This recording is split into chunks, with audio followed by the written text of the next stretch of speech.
ರಘುವರೇ ನಮಸ್ಕಾರ. ನಮಸ್ಕಾರ ಸರ್. ಹೇಗಿದ್ದೀರಾ? ಆರಾಮ್ ಸರ್, ನೀವು ಹೇಗಿದ್ದೀರಾ? First class. ವರ್ಕಿಂಗ್ ಪ್ರೆಸಿಡೆಂಟ್ ಇವಾಗ KRS ಪಾರ್ಟಿನ ವರ್ಕಿಂಗ್ ಪ್ರೆಸಿಡೆಂಟ್ ನೀವು. ಹೌದು ಸರ್. ಹೇಗಿದೆ ವರ್ಕಿಂಗ್ ಪ್ರೆಸಿಡೆಂಟ್ ಕಾರ್ಯಕಲಾಪಗಳು?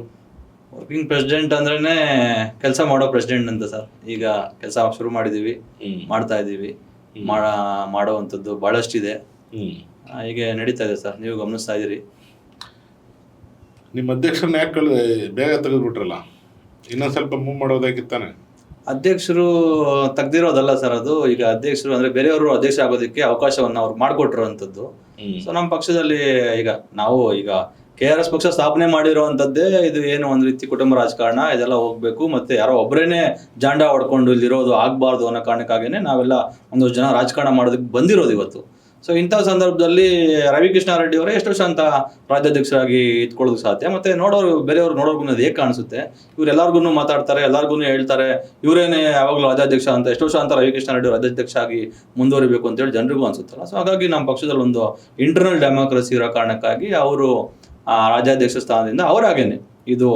ಆಮೇಲೆ ನೋಡಿ, ಆ ವಿಚಾರನೇ ಹೇಳ್ಬೇಕು. ಇಂಟರ್ನಲ್ ಡೆಮೋಕ್ರಸಿ ಅಂತ ಅಂದ್ರೆ ಇದನ್ನ ಪಕ್ಷ ಸ್ಥಾಪನೆ ಆದಾಗ್ಲೇನೆ ಇದೊಂದು ಇಂಟರ್ನಲ್ ಡೆಮೋಕ್ರಸಿ ಇದ್ದಿದ್ದು ಆ ಬೈಲಾದಲ್ಲಿ. ಸೊ ಇದನ್ನ ಯಾರು ಮಾಡಿದ್ದು? ಇದನ್ನ ಖುದ್ದು ರವಿಕೃಷ್ಣಾರೆಡ್ಡಿ ಅವರು ಮಾಡಿರೋದು.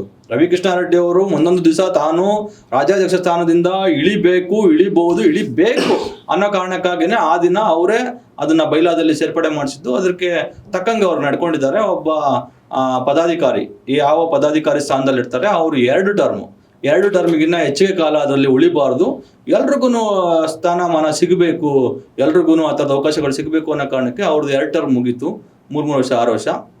ಸೊ ಹಾಗಾಗಿ ಈಗ ಅವರು ಗೌರವಾಧ್ಯಕ್ಷರಾಗಿದ್ದಾರೆ, ಜೊತೆ ಕೆಲಸ ಮಾಡ್ತಾ ಇದ್ದಾರೆ, ಇನ್ನೂ ಹೆಚ್ಚಿನ ಕೆಲಸ ಮಾಡ್ತಾ ಇದ್ದಾರೆ, ಬೇರೆ ಕೆಲಸ ಮಾಡ್ತಾ ಇದ್ದಾರೆ. ನಾನು ಏನಕ್ಕೆ ಕೇಳಿದೆ ಅಂದರೆ ಯಾಕೆ ಕಳಿಸ್ಬಿಟ್ರಿ ಅಂದ್ಬಿಟ್ಟು, ಸ್ವಲ್ಪ ನಿಮಗೂ ಇನ್ನೊಂದು 6 ತಿಂಗಳು ವರ್ಷ ಇದ್ದಿದ್ರೆ ಇನ್ನೂ ಸ್ವಲ್ಪ ನಿಮಗೆ ಧೈರ್ಯಗಳು ಎಲ್ಲ ಬರಬೇಕಿತ್ತಲ್ಲ. ಮುಂಚೆನೇ ಹೋರಾಡ್ತಾ ಇದ್ದೀರಿ ನೀವು, ಅದ್ರ ಮೇಲೆ ಏನು ಡೌಟ್ ಇಲ್ಲ. ಆದ್ರೂ ಇನ್ನೂ ಸ್ವಲ್ಪ ಎಫೆಕ್ಟಿವ್ ಆಗಿ ಇದಾಗ್ತಿತ್ತು ಅನ್ನೋ ನನ್ನ ಅನಿಸಿಕೆ ಅಷ್ಟೇ. ಇಲ್ಲ ಯಾಕೆಂದ್ರೆ ಲಿಂಗೇಗೌಡರಿದ್ರು ಡೇರ್ ಅಂಡ್ ಡೆವಿಲ್, ತಲೆನೇ ಕೆಡ್ಸ್ಕೊಂತಿರ್ಲಿಲ್ಲ. ಸೊ ಅವರು ಎಕ್ಸ್ಪೈರ್ ಆದ್ಮೇಲೆ ಸ್ವಲ್ಪ ನಿಮ್ಗೆಲ್ಲ ಸ್ವಲ್ಪ ಇದಾಗಿದೆ ಅನ್ಸುತ್ತೆ. ಅಲ್ಲ, ಸ್ವಲ್ಪ ನಮ್ಗೆ ನಷ್ಟ ಆಗಿದೆ. ಯಾಕಂದ್ರೆ ಲಿಂಗೇಗೌಡರು ಒಂದು ದೊಡ್ಡ ಶಕ್ತಿ, ನಮ್ಮ ಪಕ್ಷಕ್ಕೆ ದೊಡ್ಡ ಶಕ್ತಿ, ಮತ್ತೆ ದೊಡ್ಡ ಪಿಲ್ಲರ್. ಅವರು ಒಂಥರ ಅಜಾನುಬಾಹು ಎಲ್ಲ ಥರದವ್ರು, ಎಲ್ಲ ವಿಚಾರದಲ್ಲೂ ಜ್ಞಾನ, ತಿಳುವಳಿಕೆ, ಬೇರೆಯವ್ರನ್ನ ಮೋಟಿವ್ ಮಾಡೋದು, ಬಿದ್ದಿರೋರ್ನ ಎಬ್ಬರಿಸ್ಕೊಂಡು ಕರ್ಕೊಂಬರುವಂಥದ್ದು, ಎಲ್ಲ ವಿಚಾರದಲ್ಲಿ ಲಿಂಗೇಗೌಡರು ಒಂದು ಏನಂತಾರೆ, ಒಬ್ಬ ಮನುಷ್ಯ ಈಗೂ ಇರ್ತಾನ, ಇಷ್ಟೆಲ್ಲ ಶಕ್ತಿವಂತನಾಗಿರ್ತಾನ ಅನ್ನುವಂತಹ ಒಂದು ಪರ್ಸನಾಲಿಟಿ ಅವರು. ಖಂಡಿತವಾಗಿಯೂ ಅವ್ರದ್ದು ನಮಗೆ ನಷ್ಟ ಆಯಿತು. ಆದರೆ ಅವರು ನಮ್ಮಲ್ಲಿ ಏನು ಒಂದು ಚೈತನ್ಯವನ್ನ, ಒಂದು ಸ್ಫೂರ್ತಿಯನ್ನ ಬಿತ್ತು ಹೋಗಿದ್ದಾರೆ, ಅದು ಖಂಡಿತ ಇವತ್ತು ಖಂಡಿತ. ಲಿಂಗೇಗೌಡರು ನಮ್ಮೆಲ್ಲರ ಜೊತೆನಲ್ಲಿ ಇದ್ದಾರೆ, ಸದಾಕಾಲ ನಮ್ಮ ಜೊತೆಗೆ ಇರ್ತಾರೆ, ಅದರಲ್ಲಿ ನೋ ಡೌಟು. ನಮಗಂತೂ ಲಿಂಗೇಗೌಡರು ನಾವು ಕಳ್ಕೊಂಡಿದೀವಿ ಅಂತ ಅನ್ನಿಸ್ತಾ ಇಲ್ಲ.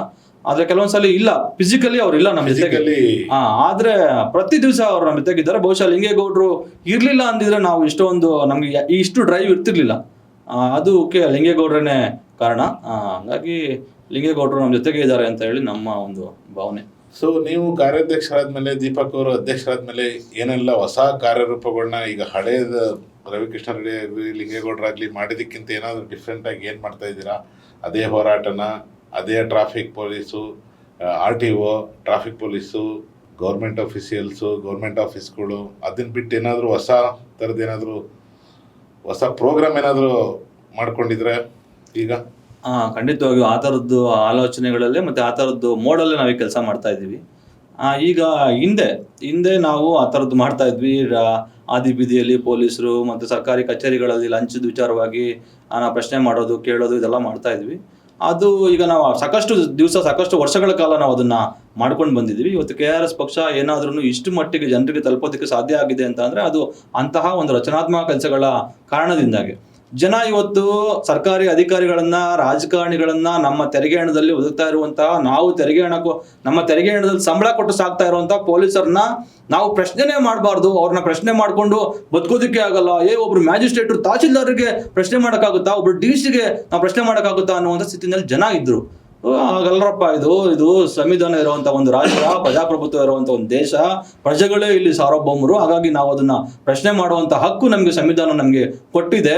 ಎಲ್ಲದನ್ನೂ ಅಲ್ಲ, ನ್ಯಾಯಯುತವಾಗಿರುವಂತದನ್ನ ಅವರು ಅನ್ಯಾಯ ಮಾಡಿದಾಗ ಅದನ್ನ ಪ್ರಶ್ನೆ ಮಾಡುವಂತ ಹಕ್ಕು ನಮ್ಮದು, ಅದನ್ನ ನಾವು ಮಾಡ್ಬೇಕು ಅಂತ ಕೇಳಿದ ಕಾರಣಕ್ಕಾಗಿ KRS ಪಕ್ಷ ಅಂತಹ ರಚನಾತ್ಮಕ ಕೆಲಸಗಳಿಗೆ ಕೈ ಹಾಕಿದ ಕಾರಣಕ್ಕಾಗಿ ಸಾವಿರಾರು ಜನ, ಲಕ್ಷಾಂತರ ಜನ, ನಂಗೆ ಗೊತ್ತಿರೋ ಕೋಟ್ಯಾಂತರ ಜನರು KRS ಪಕ್ಷದಿಂದ ಸ್ಫೂರ್ತಿ ಪಡ್ಕೊಂಡಿದ್ದಾರೆ.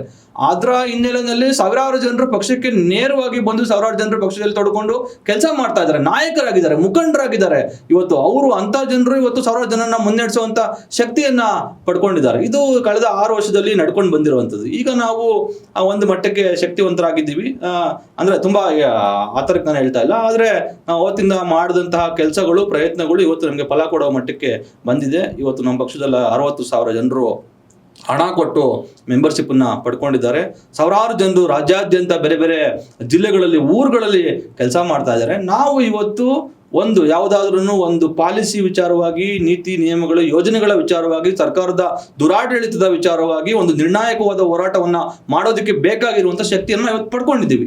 ಸೊ ಆ ಹಿನ್ನೆಲೆಯಲ್ಲಿ ರವಿಕೃಷ್ಣ ರೆಡ್ಡಿ ಅವರು ಅಧ್ಯಕ್ಷರಾಗಿದ್ದ ಸಂದರ್ಭಕ್ಕೂ ಇವತ್ತಿಗೂ ಸಂದರ್ಭ ಸ್ವಲ್ಪ ಬದಲಾಗಿದೆ.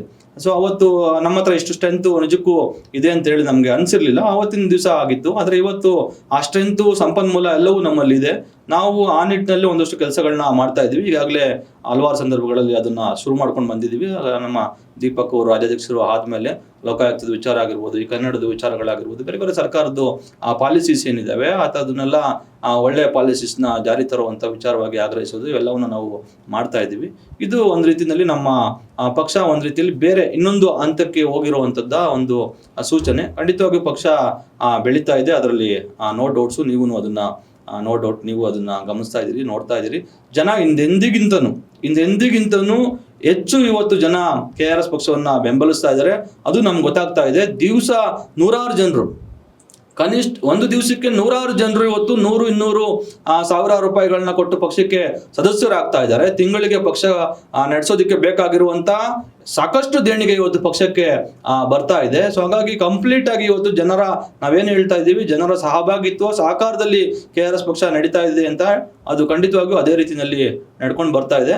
ಒಂದಷ್ಟು ಇನ್ಮುಂದಕ್ಕೆ ಅದು ಬೇರೆ ತರದ ಹೋರಾಟಗಳನ್ನ ನಾವು ಕಟ್ಟಬೇಕಂತೇಳಿ ತೀರ್ಮಾನ ಮಾಡ್ಕೊಂಡಿದ್ದೀವಿ. ರವಿಕೃಷ್ಣ ರೆಡ್ಡಿ ಅವರು ಅಂತಹ ಹೋರಾಟಗಳನ್ನ ಮುಂದಕ್ಕೆ, ಈಗ ನಾವು ದೀಪಕ್ ಅವರು ಅಧ್ಯಕ್ಷರಾಗಿದ್ಕೊಂಡು, ನಾನು ಕಾರ್ಯಾಧ್ಯಕ್ಷನಾಗಿದ್ಕೊಂಡು, ನಾವು ಇಲ್ಲಿ ಒಂದಷ್ಟು ಗ್ರೌಂಡ್ ವರ್ಕು ಮತ್ತೆ ಸಂಘಟನಾತ್ಮಕವಾದಂಥ ವಿಚಾರಗಳನ್ನ ನೋಡ್ಕೊಳ್ಳೋದ್ರ ಮುಖಾಂತರ ರವಿಕೃಷ್ಣ ರೆಡ್ಡಿ ಅವರು ಇನ್ನು ಮುಂದಕ್ಕೆ ಅವರು ಬಿಟ್ಟೋಗಿಲ್ಲ ನಮ್ಮನ್ನ. ಅವರು ಗೌರವಾಧ್ಯಕ್ಷರಾಗಿ ಪಕ್ಷದಲ್ಲಿ ಬೇರೆ ತರದ ಕೆಲಸಗಳನ್ನ, ಗೌರವಾಧ್ಯಕ್ಷರಾಗಿ ಅವರು ಇಷ್ಟು ದಿವಸ ನಾವು ಮಾಡದೇ ಇರುವಂತ ಕೆಲಸಗಳನ್ನ ಅವರು ಮಾಡೋದಕ್ಕೆ, ಚುನಾವಣಾ ಏನು ಬದಲಾವಣೆಗಳು, ಚುನಾವಣೆ ಸುಧಾರಣೆಗಳು ಯಾವ ಥರದ್ದು ಆಗಬೇಕು, ಈ ಥರದ್ದೆಲ್ಲ ವಿಚಾರಗಳ ಬಗ್ಗೆ ಒಂದಷ್ಟು ಸುದೀರ್ಘವಾದಂತಹ ಒಂದಷ್ಟು ಕೆಲಸಗಳನ್ನ, ಹೋರಾಟಗಳನ್ನ ಮಾಡೋದಕ್ಕೆ ಅವರು ಕೂಡ ಈಗ ಪ್ಲಾನ್ ಮಾಡ್ಕೊಂಡಿದ್ದಾರೆ.